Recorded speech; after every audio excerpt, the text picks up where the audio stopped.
ដែលឆ្នាំមុនសម្បូរទៅដោយសបងសម្រាមតែបច្ចុប្បន្ននេះស្រស់ស្អាតកលែងហាត់ប្រាណតើបងដឹងអត់ថានៅកន្លែងតោះចេញដំណឹងឥឡូវហ្នឹងទៅមើលកន្លែងនោះជាមួយខ្ញុំបាទ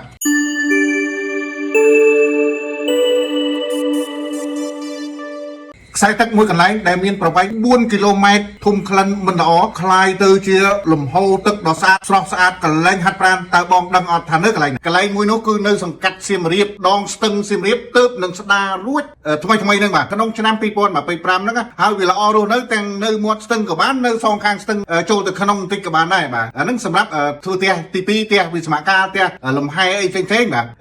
នៅផ្នែកខាងសង្កាត់សៀមរាបបាទហើយអញ្ចឹង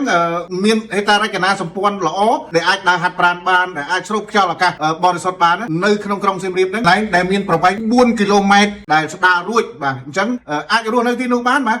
ដូចតែឃើញស្រាប់ហើយនៅក្នុងវីដេអូត្រូនហ្នឹងអូស្អាតណាស់បងអើយស្អាតណាស់បាទហើយនៅសងខាងផ្លូវហ្នឹងនៅលើដងស្ទឹងហ្នឹង